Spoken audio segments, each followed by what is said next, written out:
Welcome to the deep dive. Today we're plunging into some source material centered around a really fascinating book. It grapples with this fundamental property of the world, something vital, for survival and success in an uncertain environment. Yet it's a concept that, strangely enough, doesn't really have a widely recognized name. It is strange, isn't it?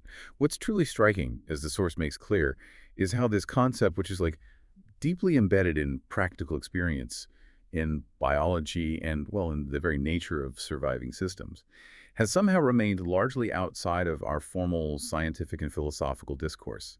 Even our everyday language, we interact with it constantly, but we rarely name it. Okay, let's unpack this then. Our mission is to dig into this source, pull out the key ideas, find those aha moments, and really understand why this seemingly obvious but unnamed property, this idea that some things actually benefit from chaos, disorder, stress, why that's so incredibly important in a world that's constantly, buffeted by unexpected events. Exactly. And we're going to explore the core ideas presented. Fragility, robustness, and this unnamed opposite, which the author introduces as anti-fragility. We'll look at why the source argues the opposite of fragile isn't just something tough or resilient, but something that actually likes shocks and disorder. And we need to get into the author's perspective, too. It seems really shaped by, decades dealing with intense volatility. That's right. In the real world, as a practitioner, not just an observer sitting in an office somewhere, that experience seems key. Okay, so let's start where the source starts, defining fragility. It gives a pretty straightforward foundation. Fragility is expressed as what does not like volatility. Precisely. And the source immediately builds on that. What doesn't like volatility also doesn't like a whole family of related concepts. Yeah. Randomness, uncertainty, disorder, error, time itself, unforeseen events, stressors of, well, any kind. Think of volatility as, the presence of unexpected changes, fluctuations, events. Right. Anything fragile reacts negatively to these things. They're harmed by them. The examples the source uses are helpful, starting with the literal sense. Like Yeah. a fragile object in your living room, a delicate glass sculpture, maybe. Or a complex electronic device, fine china. Yeah. When you label something fragile, what do you want for it? You want it left alone, right?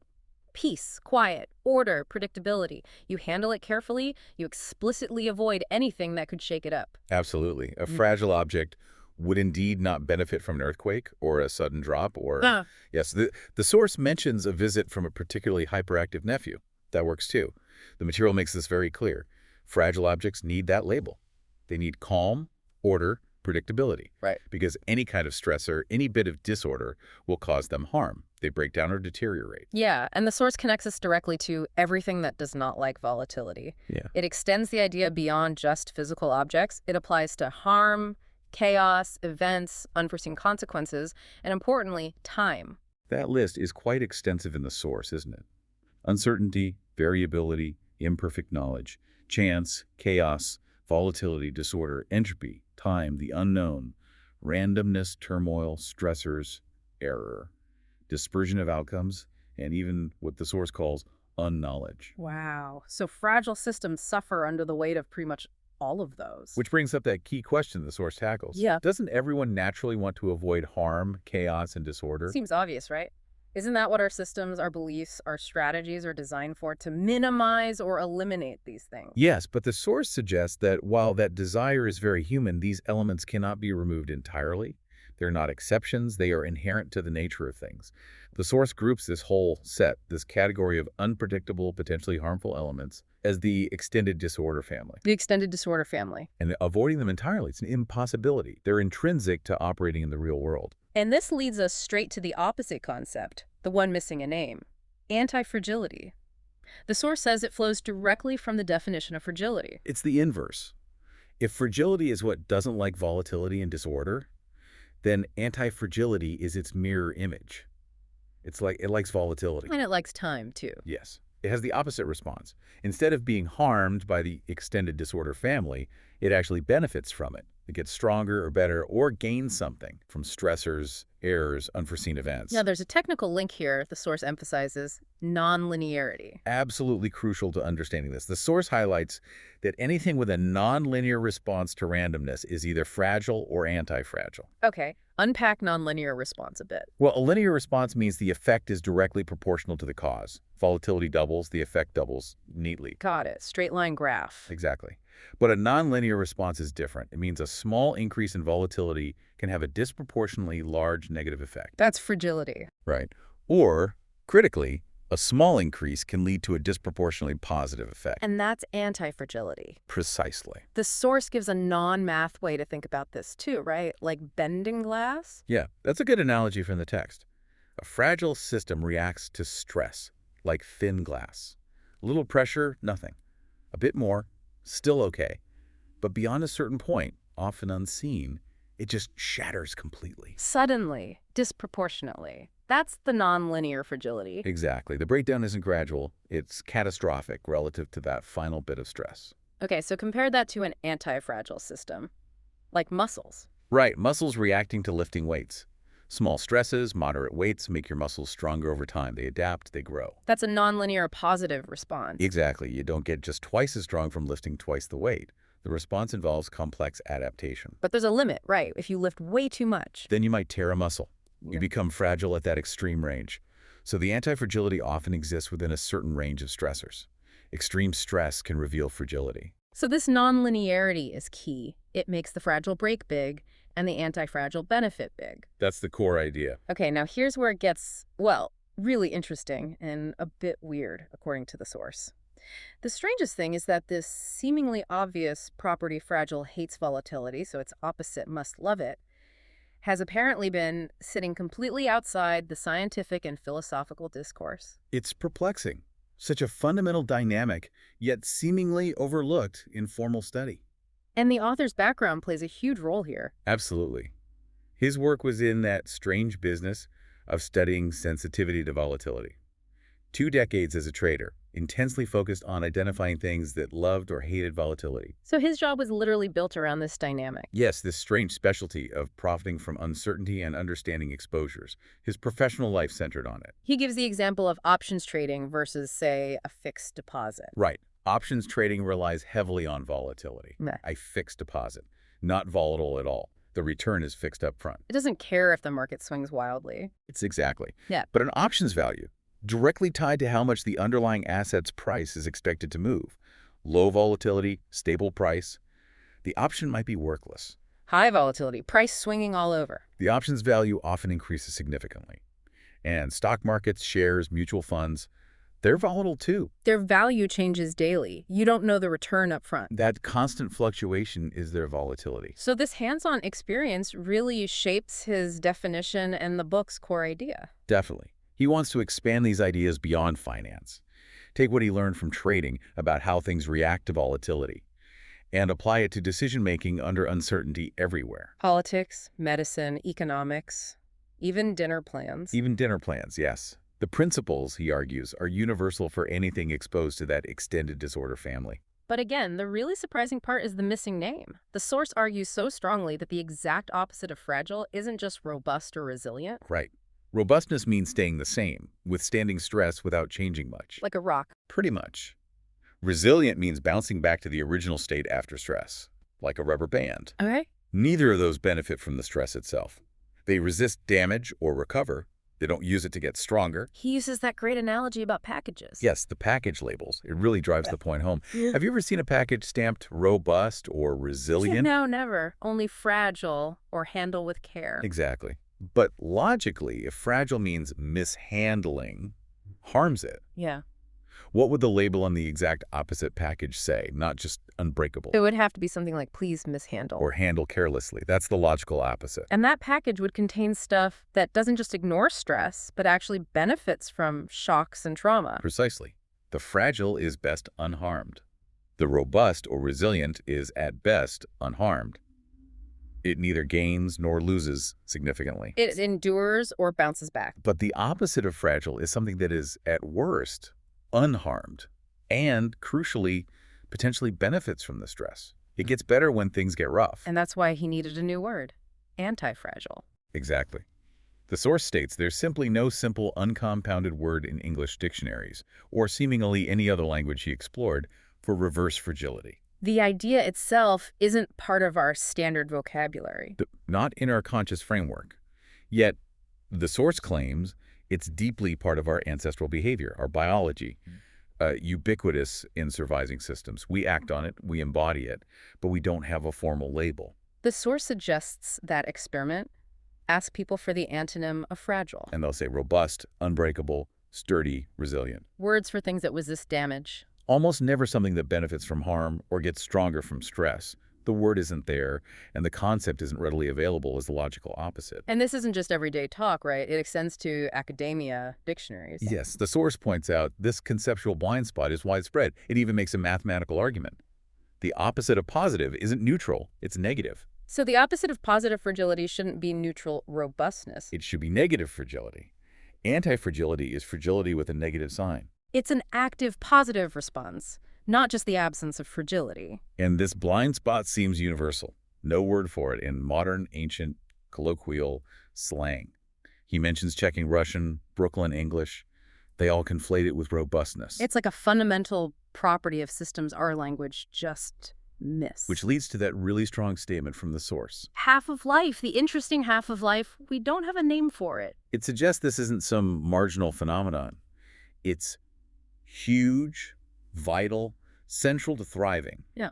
Yet unnamed, making it hard to discuss or plan for consciously. So what does this mean for you, listening to this? It suggests that while you might intuitively act on this, maybe seeking challenges that make you stronger. Or building systems that adapt well. You might struggle to articulate it, to formally recognize it, to deliberately build it into things. We might seek it out implicitly, but find it hard to talk about or strategize around because we lack the word and the framework. Let's dig into that connection the source makes between volatility and time. Time, it argues, is functionality similar to volatility. That seems odd at first glance. Time feels steady, predictable. Volatility feels erratic. How are they similar? The source explains it like this. The more time, the more events, the more disorder. Time doesn't guarantee a shock right now. But over a long enough period. Days, months, years, decades. Time virtually guarantees that unexpected events, stressors, errors, fluctuations will occur. Ah, so time is the thing that aggregates the effects of that extended disorder family. Cumulative exposure. Exactly. Like experience. The source says it's simply what your grandmother calls the experience. Precisely. Fragile things break with time. Or they deteriorate. Think of that delicate vase again. Seems fine for years. But decades of tiny vibrations, bumps, material fatigue. Time ensures those cumulative small effects eventually cause failure or loss of integrity. It deteriorates or breaks. But for something anti-fragile, time works differently. Yes. If you can suffer limited harm from individual events and you benefit from small errors, then time's accumulation of events and errors can actually benefit you. Each small stressor, each error you learn from makes you slightly stronger, better adapted. Exactly. Wiser, more capable. Think about your grandmother again. Physically, age might bring fragility that increases with time. Right. But emotionally or intellectually, she might be anti-fragile. Benefiting from life's stresses, lessons, experiences over time, becoming wiser, more resilient in character, maybe more patient. So a fragile system deteriorates with time. An anti-fragile one improves because of time and the events it brings. That's the key distinction. This idea of time and experience bringing strength, it links back to that point about knowing more than we can articulate. Right. Our actions, our intuitions can outpace our ability to explain them formally. Which raises the question, if our language doesn't even have a name for anti-fragility, does that mean we just ignore it in practice? Are we blind to it? The source argues powerfully for the opposite. It says our intuition and actions, as expressed in deeds, can be superior to what we formally know, tabulate, discuss, or teach. It brings in that potent notion of apophatic knowledge. Apophatic, meaning things we know but can't explicitly describe. Exactly. Things known through practice and intuition, but that resist description in our current vocabulary or frameworks. Like riding a bike. You just know how, but writing instructions is hard. Perfect example. We have a huge amount of intuitive grasp that we can't formally define or teach easily. The source uses that linguistic example about colors. Yes, from the book Through the Language Glass, about studies of primitive populations who had normal vision, weren't colorblind, but only had words for maybe 2 or 3 basic colors. Like dark light, maybe reddy yellow. No specific words for blue, green, purple. Right. Their vocabulary was limited in that area. But crucially, when tested, they could match different colors perfectly well. Exactly. They could perceive and distinguish the colors fine. They just lacked the specific word in their vocabulary to label or discuss them. And the parallel the source draws is That these populations were culturally not colorblind. Their culture hadn't developed the names. Just as the source suggests, we are intellectually, not organically, anti-fragility blind. Uh, so we can perceive it, maybe act on it intuitively, Build anti-fragile systems, exhibit anti-fragile behavior. but our formal intellect, our language, our academic discourse hasn't given it a name or a recognized category. Making it harder to consciously recognize, discuss, teach, or strategically leverage. The source notes even common colors like blue lacked names for a long time. Even in sophisticated ancient texts like Homer's epics, limited to black, white, maybe red, yellow. Leading to weird descriptions like the wine dark sea. Not because they couldn't see blue, but because they lacked the word. It was William Gladstone, the British PM, who noticed this. Apparently so back in the 1850s, by analyzing ancient texts. So the point is, you don't need the name blue to see it or use You it. can point, interact with it. But you need the name blue for the construction of narrative. To discuss it, teach it, build complex ideas around it, incorporate it into formal knowledge. And applying that back to anti-fragility. Our behavior, biology, intuition might embody it. Our actions might reflect it. But our formal language and intellectual frameworks haven't caught up. Making it hard to discuss, teach, or use consciously in strategy and design. Despite its power, it remains largely apophatic, known through deeds, not words. Now, the source draws a really sharp distinction between two types of people working with volatility, especially in the author's old field, trading. Right, the academics and commentators versus the practitioners. The first group, academics, commentators, mostly studies future events, writes about them, focuses on prediction. Forecasting what might happen. Yeah, the second group, practitioners, people actually doing things, taking real risks, they're too busy acting. Their focus is less on predicting events, more on understanding how things react to volatility, how their positions are exposed. And the source argues it's much easier to figure out if something is fragile Harmed by volatility. than it is to predict specific harmful events, especially those big, unpredictable black swans. Exactly. And practitioners, the doers with skin in the game, they tend to spontaneously get to the point. They're focused on survival, outcomes, managing exposure, not just theory. Their understanding is embedded in action. And this links straight into the author's personal philosophy, his rule, I eat my own cooking. Which means he only writes about things he's personally experienced or, crucially, risked upon. He says every line is about his professional life, things he's done, or things he's told others to avoid based on direct experience. So it's not just armchair analysis. No, it's speaking from direct personal engagement with risk, uncertainty, consequences. Speaking from having skin in the game. He sees this as his central philosophy, filtering ideas through his own body, his own risk. Right. He gives that powerful example about warning of the banking system's fragility in the black swan.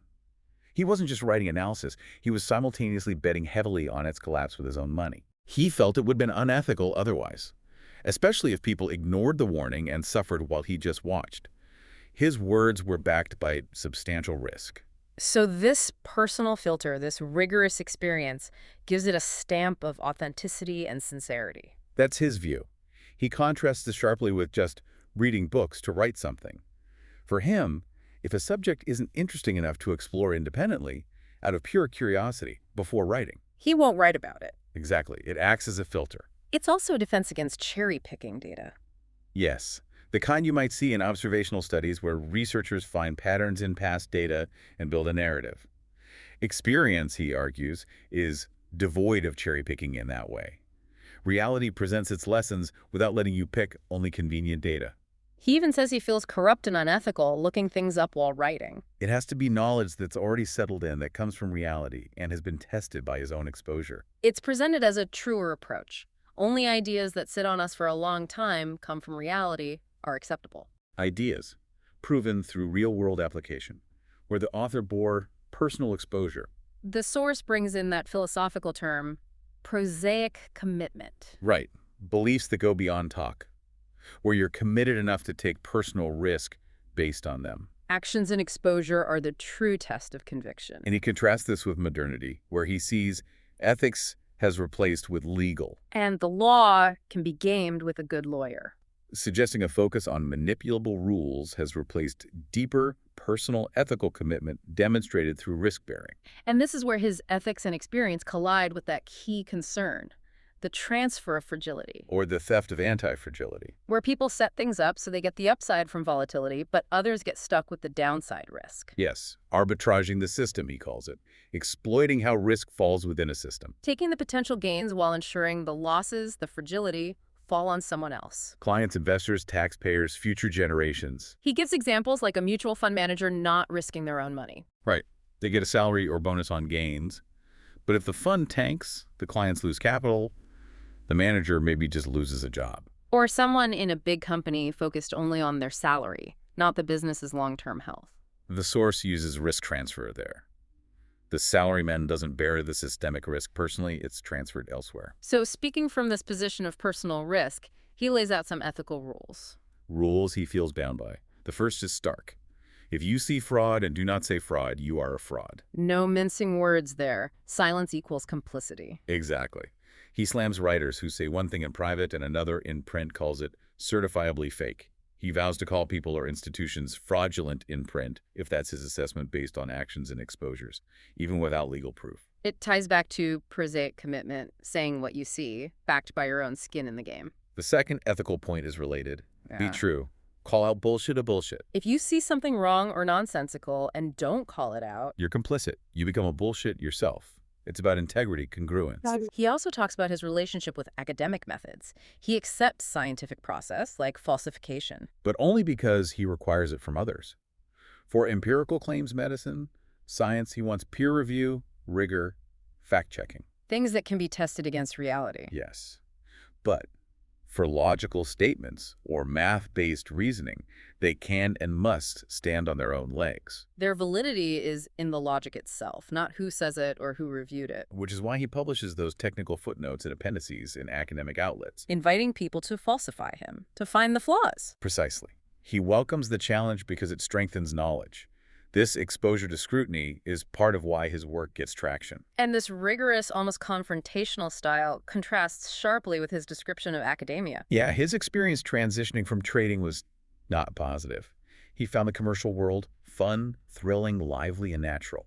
Dynamic, even if stressful. New problems constantly displacing old ones. Right.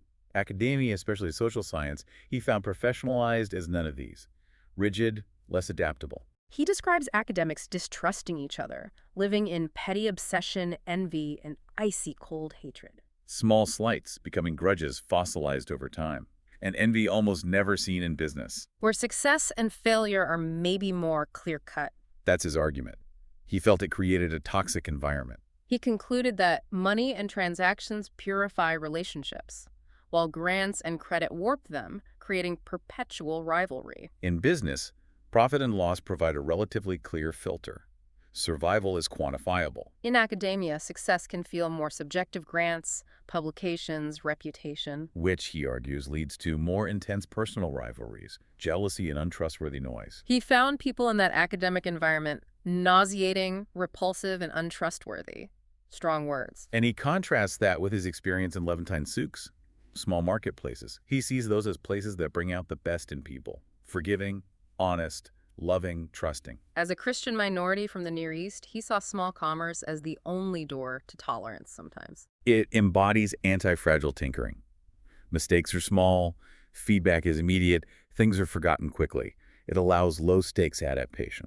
Very different from high-stakes decisions or those long-held academic grudges he described. Okay, let's shift to the mythological metaphors the source uses. They really help visualize these ideas. First, the sword of Damocles. Right, representing fragility, especially under apparent success.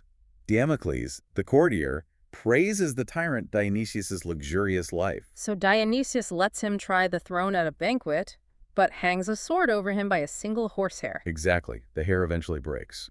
Damocles is outwardly successful, but inwardly incredibly fragile. It's just a matter of time. The source connects this directly to the side effect of power and success. As you rise, gain wealth or power, you have more to lose. Someone or something is always working to topple you. The danger is silent, maybe builds up slowly, then strikes suddenly, discontinuously. Yes, linked strongly to black swans. The more you have to lose, the more vulnerable you are to those unpredictable big shocks. It's the cost of success, an unavoidable penalty if that success is built on fragility. The fragility isn't just the wealth, it's the weakness of that single hair. the hidden vulnerability. Okay, next myth, the phoenix. The bird reborn from its own ashes. The source notes this is the ancient symbol of Beirut, the author's hometown, destroyed and rebuilt many times. He witnessed its eighth destruction and rebuilding himself. So this represents resilience, robustness, returning to the initial state after catastrophe. Beirut rebuilt is phoenix-like. It endures, bounces back. But the source says this isn't quite anti-fragile. Correct. Resilience is returning to where you were. Anti-fragility is becoming better because of the shock. The phoenix recovers. It doesn't necessarily improve from the burning. Which brings us to the third myth, the hydra. The multi-headed serpent from Greek myth. Cut off one head. Two grow back in its place. This is anti-fragility. Harm, being attacked, losing a head is precisely what makes it stronger. It increases its capacity. It doesn't just resist or recover, it benefits from the attack itself. The source uses modern Japan as a parallel. Repeatedly hit by disasters, earthquakes, tsunamis, nuclear bombs, yet it rebuilds and often becomes stronger in the process. Better building codes, new tech, societal cohesion. The disasters, tragically, spur adaptation and improvement. A stronger system emerges. The source then uses tables to categorize things as fragile, robust, or anti-fragile. It makes it concrete. Like thinkers and ideas. Yeah, fixed theories like Plato's or Aristotle's, once written, are fragile, subject to checkmate by new evidence or logic. Static.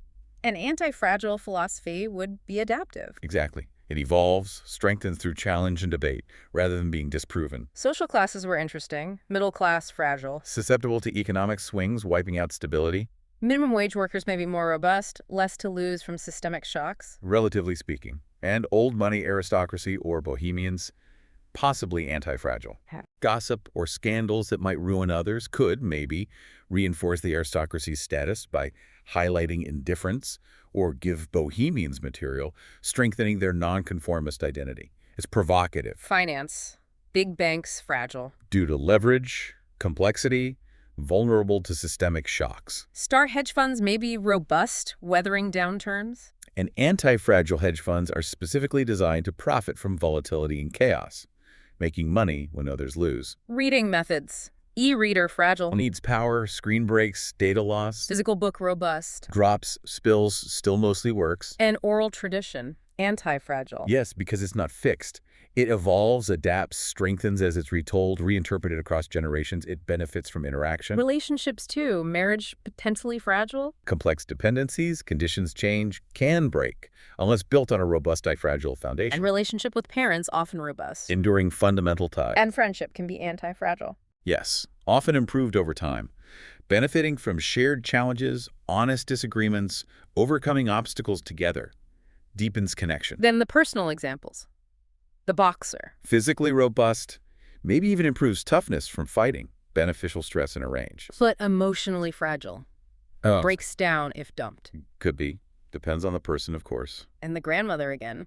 Physically fragile with age. But emotionally or character-wise, anti-fragile, gaining wisdom and resilience from life's stresses. And that amazing image of the small old lady yelling at militiamen in the Civil War. Physically, incredibly fragile, totally vulnerable. But her character, anti-fragile. Courage and moral authority grew because of the extreme danger, intimidating the armed men. The source also uses the barbell strategy idea here related to stress response. Choosing exposures carefully. Running 10 kilometers may be good. Robust anti-fragile up to a point. Running 100 kilometers fragile activity for most causes damage. Jumping 1 meter off a step, good for bone density, beneficial stress. Jumping 30 feet off a building, Lethal. fragile outcome. So anti-fragility is often range-dependent. Your body benefits from some mishandling, not extreme stress. Exactly. That U-shaped response curve again. Okay, let's circle back to that crucial idea, the transfer of fragility or theft of anti-fragility. Right, where someone gets the upside of volatility but dumps the downside risk onto others, exploiting the system. The source argues many toxic situations, systemic crises, come from this. Patterns of growth built on hidden fragility, then sudden big falls. Bringing collateral damage that harms people who didn't take the initial risk. The collapse of a big bank is the classic example. Managers profit during the boom, the public bears the cost of the bust. And the source links this to sophistication, that modern complexity can actually increase fragility to black swans. Yes.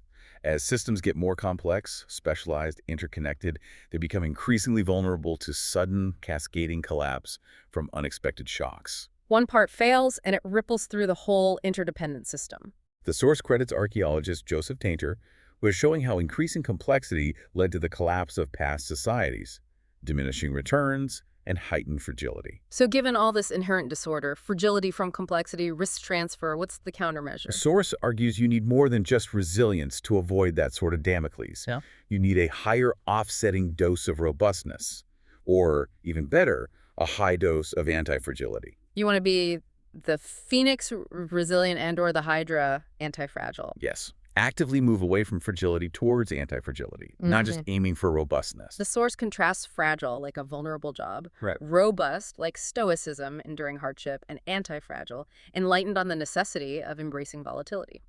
And the really fascinating implication here is that just being robust, being tough, enduring shocks might not be enough, especially in a world with extreme uncertainty, black swans, increasing complexity. Robustness is about survival intact. But to truly thrive, adapt, grow, capitalize on the unexpected, you need to benefit from disorder. You need to be anti-fragile. So we've taken a pretty deep dive into this source material today, explored fragility, robustness, and this really powerful, often overlooked concept of anti-fragility, that fascinating property of things that don't just survive stress, but actually benefit from volatility, errors, and time. We've seen how the author, drawing so heavily on decades of real-world trading experience, defines these concepts and argues so passionately for the crucial, yet often unnamed, nature of anti-fragility. Something he sees embedded in reality and survival in our behavior, even if our language hasn't caught up. We looked at why this vital idea might lack a name, that cultural or intellectual blind spot idea. The parallel with how languages eventually named colors was quite compelling, like it's apophatic knowledge. Known for deeds, not words yet. And we explored those great myths, fragile Damocles, robust Phoenix, anti-fragile Hydra, alongside real-world examples across finance, history, relationships, health. Seeing these concepts in action. We also touched on the author's personal philosophy, eating your own cooking, filtering through risk, and his strong ethical stance, see fraud, say fraud, linked to that critique of transferring fragility. Right, the danger of systems where people lack skin in the game. Ultimately, this material really pushes you, doesn't it? To look beyond just avoiding stress and consider how systems, ideas, even yourself can be structured not just to survive shocks, but to benefit from them. To recognize this powerful property, anti-fragility, even when it doesn't have that easy label. So what stands out most strongly to you from this deep dive? Where do you see fragility and anti-fragility playing out in your own life? Your work, health, relationships, finances? Can you spot where fragility might be hidden or being transferred? Right. Or where anti-fragility might already exist, operating silently, unnamed? And how might recognizing this property, giving it maybe not a perfect name, but at least conscious thought, change how you approach challenges and uncertainty? That's definitely something worth thinking about and maybe observing more closely in the world around you.